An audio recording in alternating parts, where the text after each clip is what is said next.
I knew exactly what we had on camera. It was proof to me and my dad, because who on a Tuesday night is a mile and a half into the woods running around with no flashlight?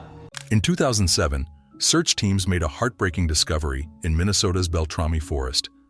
The half-missing body of a hunter named Cory Kelly was found in a swamp months after he had vanished without a trace. His remains were badly decayed, scattered, and surrounded by questions. Experts didn't just suspect nature. Some believed something terrifying was involved, something that left behind no clear evidence, but a deep sense of fear. What happened to Cory Kelly wasn't just a hunting accident. It became one of the most mysterious and chilling unsolved cases in recent history. A trip into dangerous woods. Cory Kelly was 38 years old when he went missing. On October 16, 2006, he and his friend Jim Neprud went on a hunting trip in Minnesota's Beltrami forest. This was no ordinary forest. It was thick, wild, and hard to move through. The area had lakes, rivers, and deep swamps that even experienced hunters could get lost in. Just 16 miles north sat Lake of the Woods, a massive freshwater lake near the Canadian border. Cory and Jim weren't just casual explorers. They were serious about hunting and came well prepared. Jim even brought his yellow hunting dog. The two planned to hunt grouse, a bird common in the area. Around 4 p.m., they split up to cover more ground and planned to meet back at their campsite by 6:30. An old newspaper report from 1892 reports a large, upright being with thick hair covering its head and shoulders. But the word Sasquatch didn't exist then. They chose to call it the wood booger. Jim arrived on time. Cory didn't. An hour later, Cory finally showed up, sweaty and out of breath. He told Jim he had gotten lost. Then he asked a strange question. Did Jim smell that awful stench out there? Jim hadn't noticed anything. He figured it might have been a dead animal and brushed it off. They didn't catch anything that day. With his car running low on gas, Jim told Cory he was heading into town to refuel. As Jim drove off, he saw Cory chasing a grouse just a few feet from the campsite. It seemed harmless, but that was the last time he saw his friend. Cory disappears without a trace. When Jim returned to the campsite at 9 p.m., he expected Cory to be there, maybe cooking dinner by the fire. But the site was dark and empty. Jim called for Cory but got no answer. By 11 p.m., panic set in. He grabbed a flashlight and started searching the forest. Jim walked for miles in the cold night air, calling out and scanning the woods. Nothing. Cory was gone. As Jim made his way back to the car, he saw something strange. Two human figures were standing in the woods, just watching him. He couldn't see their faces, but something about them felt off. The massiveness of this figure is impressive. This smallish head set low down on the shoulders with massive musculature. They didn't have guns, which was unusual in this hunting-heavy area. Even worse, the horrible stench Cory had mentioned earlier was now all around him. The strangers said little, only offering to help contact the authorities. Jim went straight to the police and reported Cory missing. The Beltrami County Sheriff's Department opened an investigation right away. They questioned Jim about Cory's mental state and personal life. Jim explained Cory was responsible. He didn't use hard drugs or drink much, but Cory had hurt his back on a previous hunting trip and had been using painkillers. Jim told the deputies that Cory wasn't great at outdoor survival. He might not have known how to stay safe in the cold. He only wore a light jacket, thin windbreaker pants, gloves, and hunting boots. Not nearly enough for freezing temperatures. But Jim believed Cory had ways to start a fire, like matches or a lighter. He also had a compass and a cell phone, though reception in the area was almost impossible. The search begins. Jim gave some of Cory's and the dog's belongings to the sheriff's office so that search dogs could pick up their scent. The search began right away. But the forest was thick and swampy. Cold weather was closing in fast. Cory's family arrived, and soon hundreds of volunteers joined in. Multiple law enforcement and emergency agencies set up a staging area. Buses brought in more help. Helicopters flew overhead. Teams and dogs searched the ground below. But days passed, and there was no sign of Cory. Then, on October 25th, there was a breakthrough. Cory's dog, Sammy, was found 2.5 miles north of Moose River Road. The dog was starving and dehydrated but alive. Investigators tested the dog's stomach contents to see if it had eaten anything human. The results were strange. It hadn't. I heard kind of sounded like a howl. That's why I thought they were wolves. But then they started shortening up to like grunts or whoops. Oh, jeez. By October 31st, more clues appeared. Searchers found Cory's hat, a cigarette pack, a live shotgun shell, lighter, and gloves. Then they found a trail of boot prints. It led to Cory's sweatshirt and a small campfire. A lip balm container was nearby, and inside was a trace amount of meth. That led to more questions. Cory didn't have drugs in his system later, but why was the meth there? Was he trying to stay awake? Was someone else with him? More of Cory's clothes were found along the trail. His overalls, his socks. Still no Cory. But the pattern showed something disturbing. He seemed to be walking in a straight line through a swampy, flooded ditch. Experts believed he may have developed hypothermia. In severe cold, confused victims sometimes start removing clothing because they feel hot, even though they're freezing. This idea meant trouble. It suggested Cory may have collapsed somewhere and didn't survive. The trail goes cold. Despite all efforts, search teams couldn't find him. Winter storms hit the region. Snow covered everything. Conditions became dangerous. The search had to be paused until spring. It wasn't until April 27, 2007, that the case would see progress again. With snow melted, the Beltrami County Sheriff's Office joined forces with Lake of the Woods County. They hoped to find Cory now that the landscape was clearer. Just 2 hours after restarting the search, a helicopter crew made a grim discovery. Cory's body was found in a swampy area covered in tall grass. He was lying near a flooded ditch. His legs were in the water. His upper body was exposed, but badly decomposed. His remains were scattered, and animals had likely disturbed the body. His jeans were still on. His boots were nearby and looked nearly untouched. Later, it was revealed that earlier search teams had come within 15 feet of the body, but didn't see him because the grass was too tall. The area was 12 miles into Lake of the Woods County and just over a mile from the nearest road. His shotgun was still missing. A body, but no answers. Cory Kelly's body was found after months of searching, but the discovery brought more confusion than closure. His remains were scattered, his upper body decayed, and yet his boots were in near-perfect condition just a few feet away. The area had been searched earlier, but thick grass had kept his body hidden. The fact that his body was found over 12 miles from where he was last seen added another layer of confusion. Investigators believed Cory may have walked 12 to 14 miles after getting lost. He likely didn't survive more than 24 hours after vanishing. Strangely, there were no signs of trauma on Cory's body. The autopsy results were puzzling. Toxicology reports showed no presence of drugs, not even meth or opioids. The report only showed signs of natural decomposition.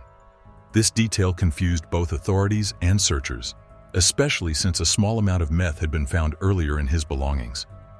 Some people questioned whether anything had happened to Cory's feet, but the autopsy found no injuries or signs of struggle. His boots had likely been the last thing he took off before he died. He was wearing only his jeans when his body was found. Fred, as officials continue to search wooded areas much like this one here, I spoke to that sister. It was very emotional. She's out of state, but she says she wants her brother back home in North Carolina. Investigators believed Cory got turned around in the forest. Instead of heading west, like Jim had told him, he went east. No one could say why. Maybe he panicked. Maybe he misunderstood directions. It's possible he followed the flooded ditch, thinking it would lead him to safety. And in theory, it could have, but only after miles and miles of walking through dangerous terrain. At first, Cory had only dropped small items: gloves, a lighter, a hat. That could have been confusion or a way to leave a trail. But after a few miles, he started shedding more clothing: his overalls, his socks, his sweatshirt. This pattern made experts believe he had reached an advanced stage of hypothermia. Victims in that condition often feel hot and start undressing, even though they are freezing to death. He had even tried to build a fire. The ashes were found near his belongings, but it was a swampy area. Everything was wet. He likely couldn't find anything dry to burn, and the cold eventually won. How was he missed? Cory had been close to help. yet was never found in time. His trail of discarded belongings had almost created a path straight to his body. Still, search teams had walked past the spot during the original search. Only after the snow melted was he discovered, just 15 feet away from their earlier path. Investigators estimated that Cory's final journey was incredibly difficult. They believed he walked around 12 to 14 miles, possibly in less than 24 hours. He was cold, hungry, and scared. While his movements may seem planned, like following the ditch, the reality is that people under extreme stress don't always make the right decisions. Going east instead of west likely cost him his life. The case seemed tragic but explainable. Cory got lost. He wasn't dressed for the weather. He became disoriented. He shed his clothing. He built a small fire. He collapsed in the swamp. There was no trauma, no drugs, just the cold and the wild. But one thing didn't sit right with many people. His shotgun was never found. A stranger mystery emerges. 2 years after Cory's body was discovered, the case took another unexpected turn. In 2009, a hunter found a strange group of items 39 miles away from where Cory's remains had been located. In a shallow body of water near Heron Lake Wildlife Area, the hunter saw a blue jacket and a camera. When tested, all the items were confirmed to belong to Cory Kelly. That discovery shocked investigators. If Cory had somehow traveled to that second location himself, it would have required walking non-stop for 14 hours straight, without food, rest, or any help. But Cory's body had already been found miles north in Beltrami Forest. How did his things end up in a totally different part of the state?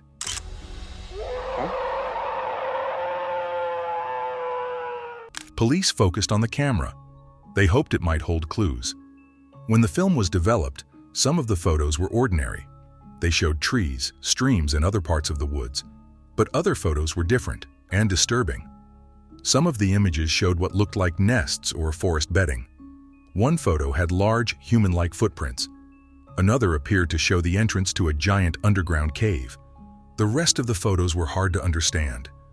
It wasn't clear what Cory had been trying to photograph. Maybe he was trying to leave clues. Maybe he was scared. What made the camera even more important were the timestamps. Some of the photos were taken on October 16th, the day Cory disappeared. But others were from October 17th. That meant Cory had survived at least one more night in the forest. That detail changed everything. People had thought he'd died the first night, but now it was clear. He had made it through a second day in the wild. That made the mystery even harder to solve. If he had survived longer than expected, why didn't anyone find him? Why didn't he signal for help? His shotgun could have been used to make noise, to shoot in the air, to startle animals, but it was never found. To this day, it remains missing. A hidden predator? With all these strange pieces of evidence, some experts began to question if the official explanation was enough. Among them was David Pauly-Des, an investigator behind the Missing 411 project. Pauly-Des had studied hundreds of cases of people, especially hunters, vanishing in national forests.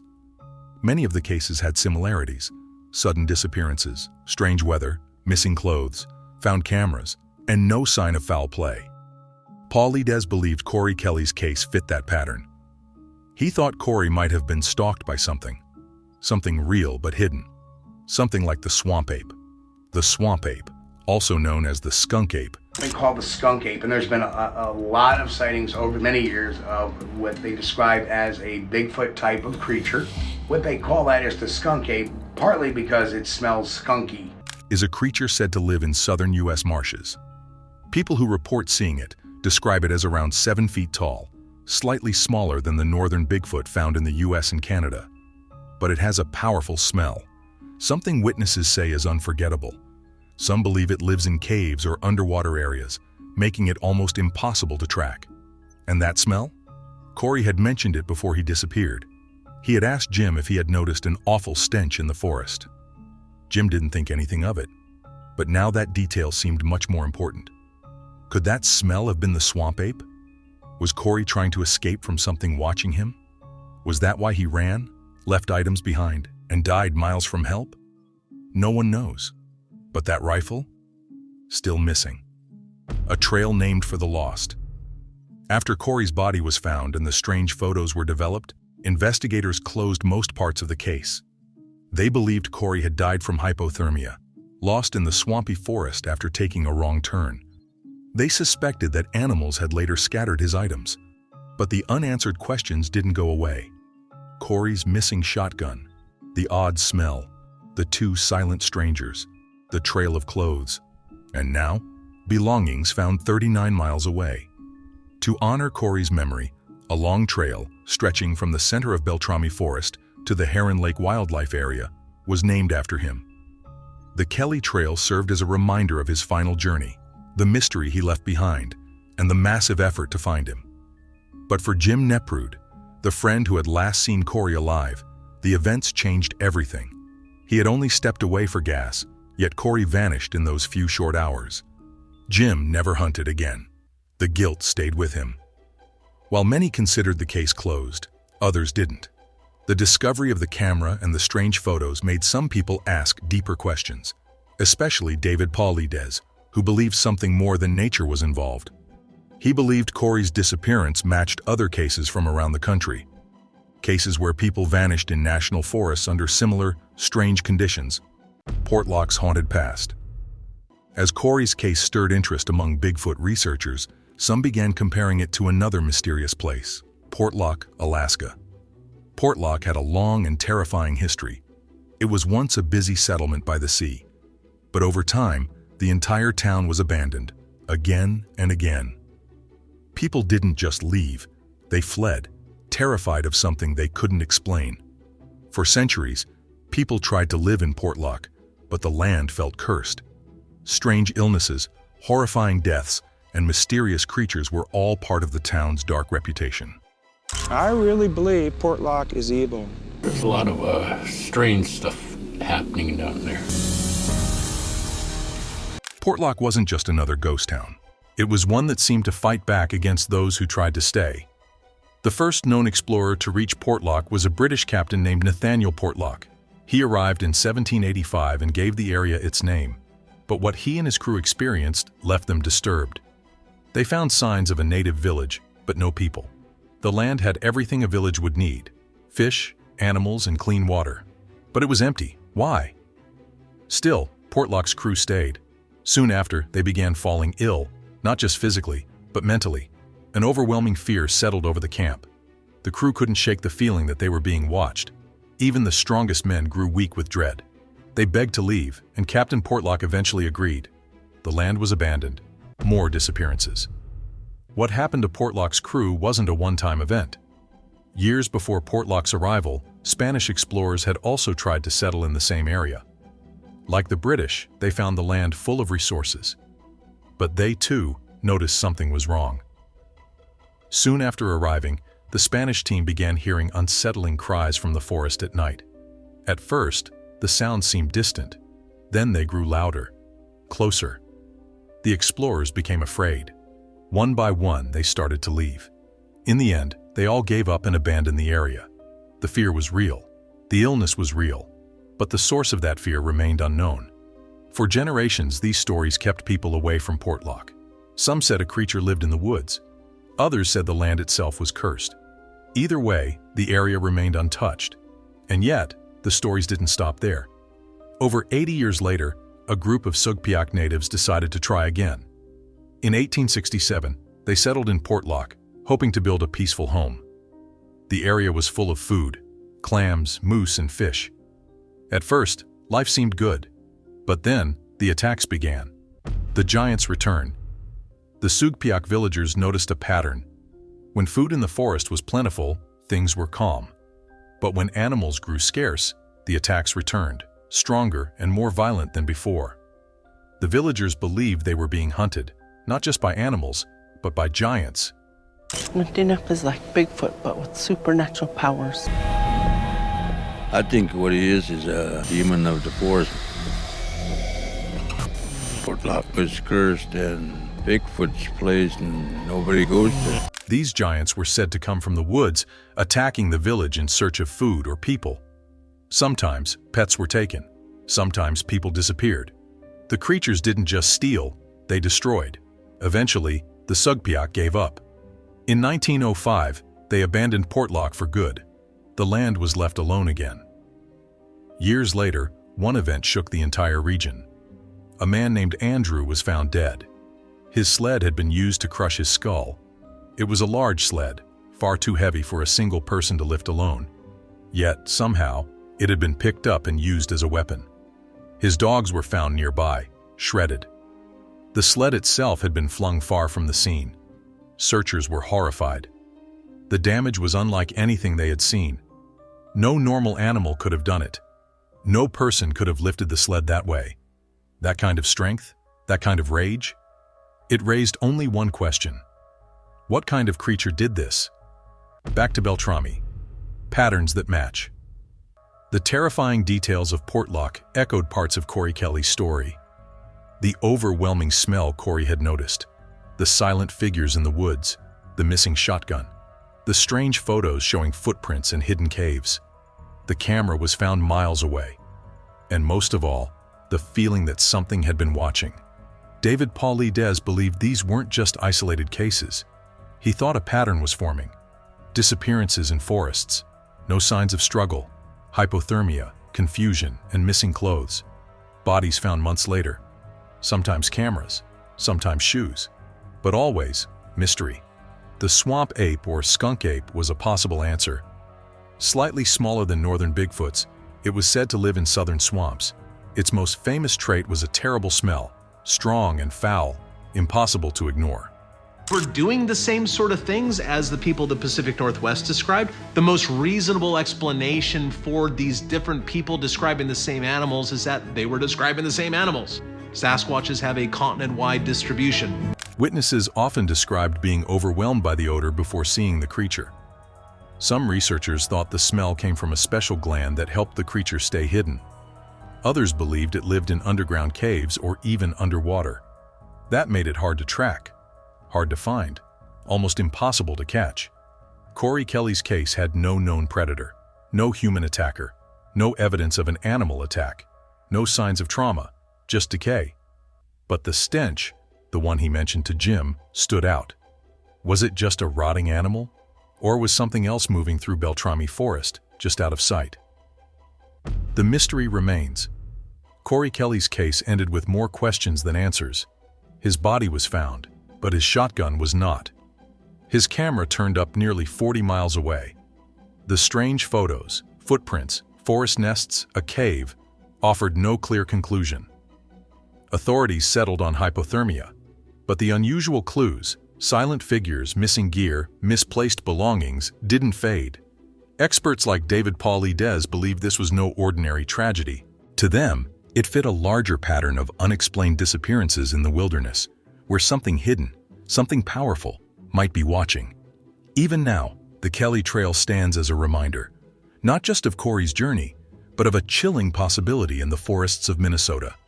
A possibility that something else is out there, something we still don't fully understand. And as for Cory's final moments, whether lost to cold, confusion, or something more, the truth remains buried in the swamp, alongside the answers we may never find.